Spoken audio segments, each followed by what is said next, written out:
Good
evening and welcome to Postmark Filmworks series, Our Bridges, Stories from When. I'm Deborah Cathryn, your host. I'm a Campbell County artist and a board member of Postmark.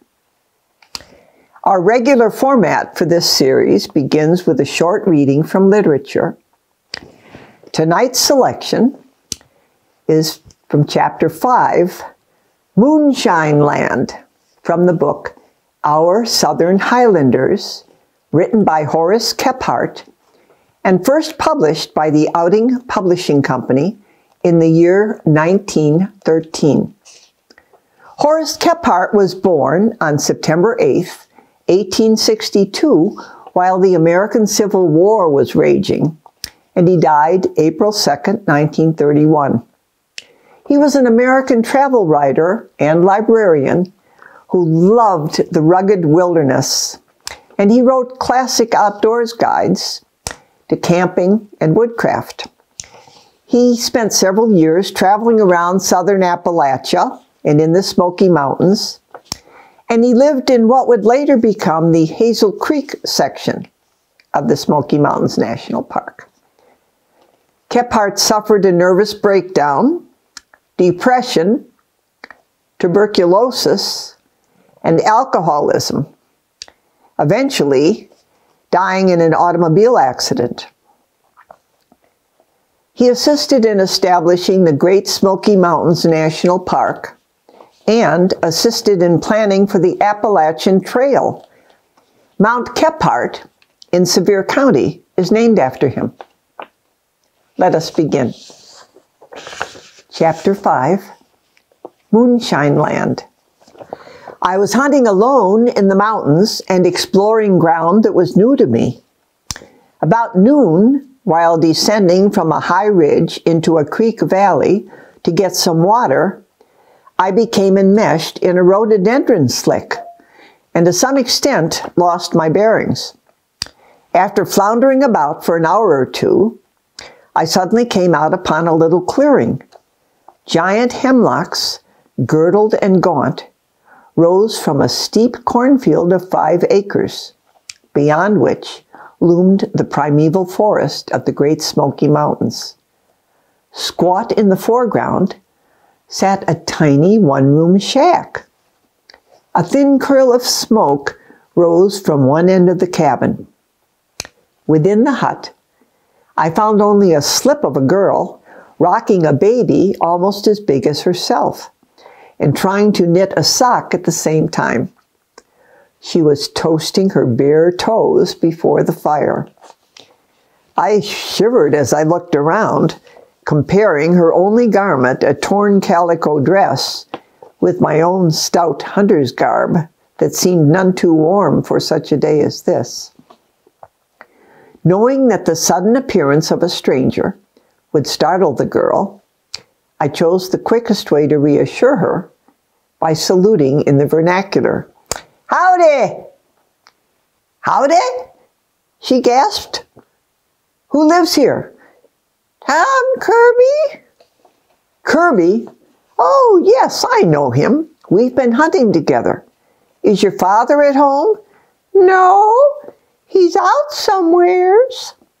"Where's your mother?" "She's in the field up yon, getting roughness." I took some pride in not being stumped by this answer. Roughness, in mountain lingo, is any kind of rough fodder, specifically corn fodder. "How far is it to the next house?" "I don't know. Ma, she knows." "All right, I'll find her." I went up to the field. No one was in sight, but a shock of fodder was walking away from me, and I conjectured that Ma's feet were under it. So I hailed, "Hello!" The shock turned around, then tumbled over, and there stood revealed a bare-headed, bare-footed woman, coarse-featured, but of superb physique. One of those mountain giantesses who think nothing of shouldering a 2-bushel sack of corn and carrying it a mile or two without letting it down. She flushed, then paled, staring at me round-eyed. Frightened, I thought. However, Mistress Kirby quickly recovered her aplomb. Her mouth straightened to a thin slit. She planted herself squarely across my path, now regarding me with contracted lids and a hard glint, till I felt fairly bayoneted by those steel gray eyes. "Good morning. Is Mr. Kirby about?" I inquired. There was no answer. Instead, the thin slit opened and yet let out a yell of almost yodel quality, penetrating as a war whoop, a yell that would carry near half a mile. I wondered what she meant by this, but she did not enlighten me by so much as a single word. It was puzzling, not to say disconcerting, but charging it to the custom of a country that was still new to me, I found my tongue again and started to give credentials. "My name is Kephart. I am staying at the Everett Mine on Sugar Fork." Another yell that set the wild echoes flying. "I'm acquainted with your husband. We've hunted together. Perhaps he has told you." Yell number 3, same pitch and vigor as before. By this time, I was quite nonplussed. I waited for her to speak, but never a word did the woman deign. So there we stood and stared at each other in silence. I, leaning on my rifle, she with arms akimbo, till I grew embarrassed, half wondering, too, if the creature were demented. Suddenly a light flashed upon my groping wits. This Amazon was on picket. Her 3 shrieks had been a signal to someone up the branch. Her attitude showed that there was no thoroughfare in that direction at present.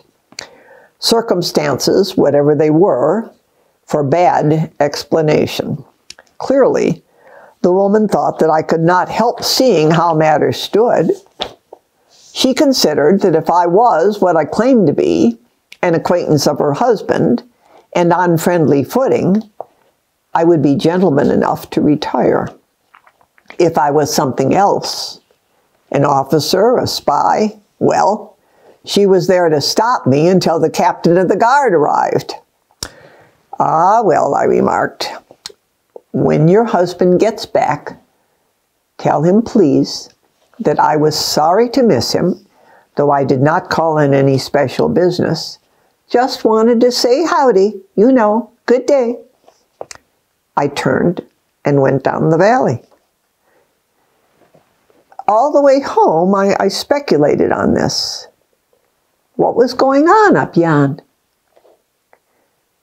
A month before, when I had started for this wildest nook of the Smokies, a friend had intimated that I was venturing into a dubious district, moonshine land.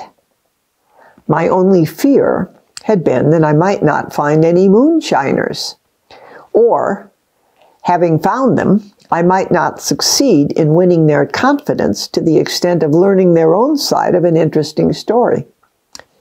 And now it seemed as if luck had indeed favored me with an excuse for broaching the topic to some friendly mountaineer. I had no more than finished supper that evening when a man called at my lonely cabin. He was the one that I knew best among my scattered neighbors. I gave him a rather humorous account of my reception by Madame Kirby and asked him what he thought she was yelling about. There was no answering smile on my visitor's face. He pondered in silence and ventured no more than a helpless, "Well, now I wonder." It did not suit me to let the matter go at that. So on a sudden impulse, I fired the question point blank at him. "Do you suppose that Tom is running a still up there at the head of that little cove?" The man's face hardened, and there came a glint into his eyes, such as I had noticed in Mistress Kirby's. "Judgmatically, I don't know." Well, excuse me, I don't want to know either. But let me explain just what I am driving at. People up north, and in the lowlands of the south as well, have a notion that there's little or nothing going on in these mountains except feuds and moonshining. They think that a stranger traveling here alone is in danger of being potted by a bullet from almost any laurel thicket that he passes, on mere suspicion that he may be a revenue officer or a spy. Of course, that is nonsense, but there is one thing that I'm as ignorant about as any other novel reader of them all. You know my habits. I like to explore. I never take a guide. And when I come to a place that's particularly wild and primitive, that's just the place I want to peer into. Now, the dubious point is this. Suppose that one of these days when I'm out hunting or looking for rare plants, I should stumble upon a moonshine still in full operation. Oh, what would happen? What would they do? Well, sir, I'll tell you what they'd do. They'd first place ask you some questions about yourself and what you was doing in that there neck of the woods. Then they'd get you to do some trifling work about the still, feed the furnace or stir the mash, just so they could prove you took a hand in it your own self. Well, what good would that do? It would make you one of them in the eyes of the law. I see, but really doesn't that seem rather childish? I could easily convince any court that I did it under compulsion, for that's what it would amount to. I reckon you uns would find a United States court pretty hard to convince. The judge would write up and want to know why you let grass grow to seed before you came and informed on them. He paused, watched my expression, and then continued quizzically. I reckon you wouldn't be in no great hurry to do that. No. Then if I stirred the mash and sampled their liquor, nobody would be likely to mistreat me? Well, shucks, why, man, what could they gain by hurting you? at the worst, supposing they was convinced by your own evidence. Well, they'd only get a month or two in the pen. So why should they murder you and get hung for it? It's all tarnal foolishness, the notion some folks has. I thought so. Now here, the public's been fed all sorts of nonsense about this moonshine business. I'd like to learn the plain truth about it, especially how it is regarded from the mountain people's own point of view. I have already learned that a stranger's life and property are safer here than they would be on the streets of Chicago or St. Louis. It will do your country good to have that known. But I can't say that there's no moonshining going on here, for a man with a wooden nose could smell it. Now, what is your excuse for defying the law? You don't seem ashamed of it. The man's face turned an angry red. Mister, we ain't got no call to be ashamed of ourselves, nor of everything we do. We're poor, but we don't ask no favors. We stay way up here in these coves and mind our own business. When a stranger comes along, he's welcome to the best we've got, such as 'tis. But if he imposes on us, he gets his medicine pretty darn quick. And you think the government tax on whiskey is an imposition? It is, under some circumstances. My guest stretched his legs and judgmatically proceeded to enlighten me. There's plenty of men and women grown in these mountains who don't know that the government is everything, but a president in a biled shirt who commands 2-3 judges and a gang of revenue officers. They know there's a president because the men folks voted for him, and the women folks see this picture. They've heard tell about the judges, and they've seen the revenuers in flesh and blood. They believe in supporting the government because it's the law. Nobody refuses to pay his taxes, for taxes is fair and square. Taxes cost maybe 3 cents on the dollar, and that's all right. But revenue costs $1.10 on 20 cents worth of liquor, and that's robbing the people with a gun to their faces. Of course, I ain't so ignorant as all that. I've traveled about the country, been to Asheville once, and to Waynesville a heap of times, and I know the theory. Theory says the revenue is a tax on luxury. Well, that's all right, anything in reason. The big fellers that make lots of money out of stilling and living in luxury ought to pay handsome for it. But whoever's seen luxury cavorting around in these Smoky Mountains? My friend continued. Whiskey means more to us mountain folks than it does to folks in town, where there's drugstores and doctors. Let everything go wrong in the family, fever or snake bite or something, and we can't get a doctor up here less than 3 days, and it costs scandalous. The only medicines we has is herbs, which customarily ain't no good without a little grain of whiskey. Now there ain't no saloons allowed in all these western counties. The nighest state dispensary even is 60 miles away. The law wants us to have liquor shipped to us from anywhere in the state.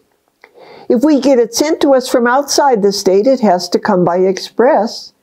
And regular old popskull it is too. So to be good law-abiding citizens, we must travel back and forth at a heap of expense or pay express rates on poison liquor. And we're too darn poor to do any of that. We're just too darn poor. Now yon's my field of corn. I gather the corn, shuck it, grind it my own self, and the woman she bakes us pone bread to eat. And I don't pay no tax, do I?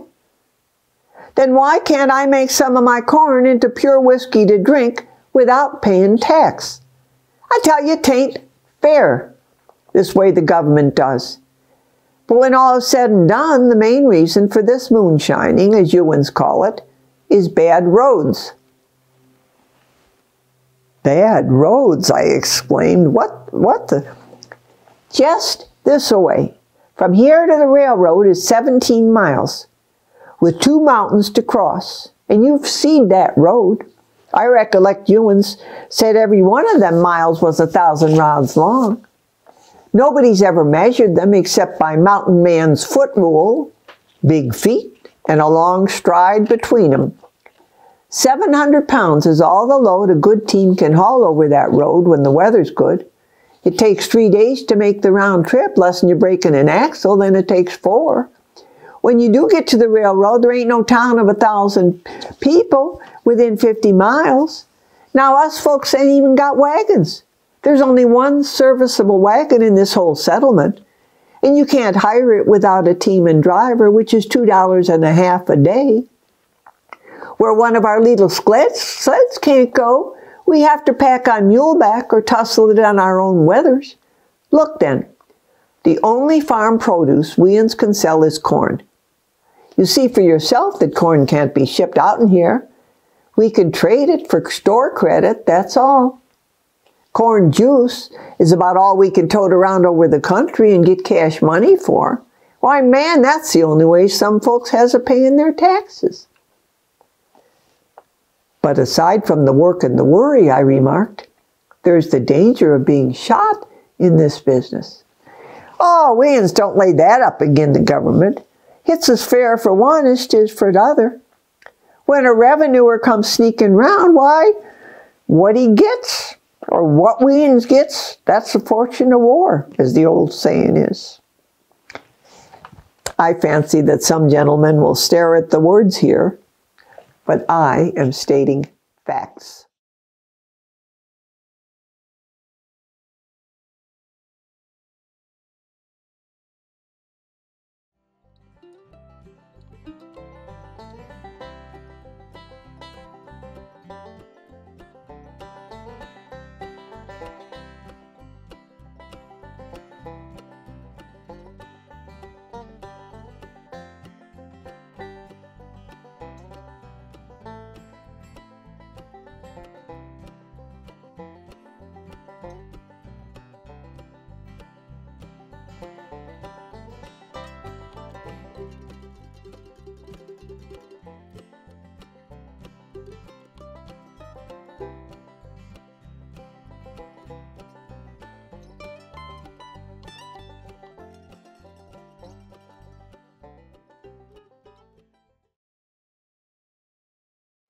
This selection from Horace Kephart's Our Southern Highlands is particularly interesting to me here because of our local history of moonshine in the area.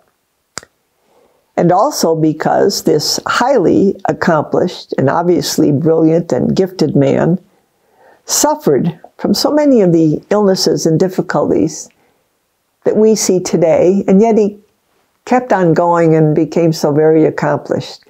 He had alcoholism, depression, family separation, just to name a few. This delightful chapter in Horace Kephart's Ramblings in Appalachia reminded me of my mother's stories of Prohibition when she was a young flapper, and alcohol was surreptitiously smuggled into nightclubs and restaurants in brown paper bags. My mother, born in 1909, would have been fired from her teaching and librarian job if she had been observed smoking or drinking alcohol during the years of Prohibition. And drapes had to be heavy and closed tightly if a cocktail were to be served. And my father, born in 1908, worked for the federal government in the Alcohol and Tobacco Tax Unit, which went after mobsters such as Al Capone, and there was some mobster named Bugsy he used to talk about. It was so difficult for those known as revenuers to bother going after the small stills that the federal government concentrated on the dealers and the big guys and the mafia figures because they would prosecute them on tax evasion after they would spend lavish sums of money on cars or houses, never having declared any income. And that's the only way they could go after some of these criminals. I also saw a pamphlet recently about a white lightning trail in Tennessee. And locals will still offer you a drink with the remark, "That'll set you free." But now's the time when I point out that this program, Our Bridges, Stories from When, is about our stories, all of our stories, not just mine. I now invite you to share a story or letter or a moment from your life that you thought about while I was reading the section Moonshine Land from Horace Kephardt's Our Southern Highlanders. Perhaps you've been offered some homemade moonshine yourself, or know of some local moonshine activity or story that you would be willing to share. And of course, illegal activity now seems to include the cooking up of what is known as crystal meth, which seems to be such a scourge on young people today and is quite a large problem in our community, along with other illegal drugs which have affected so many families in such tragic ways. Maybe you thought of something else entirely. On the last Wednesday of this month at 8:30 p.m., right here on WLAF Channel 12 in LaFollette, we will be sharing the stories you tell. We have asked a few friends of Postmark to respond, but we always have room for more. The way to get in touch will be on the screen in just a minute. Thank you for tuning in to Postmark Filmworks, Our Bridges, Stories from When. I'm Deborah Cathryn, hoping you will join us next time and wishing you good night and good memories.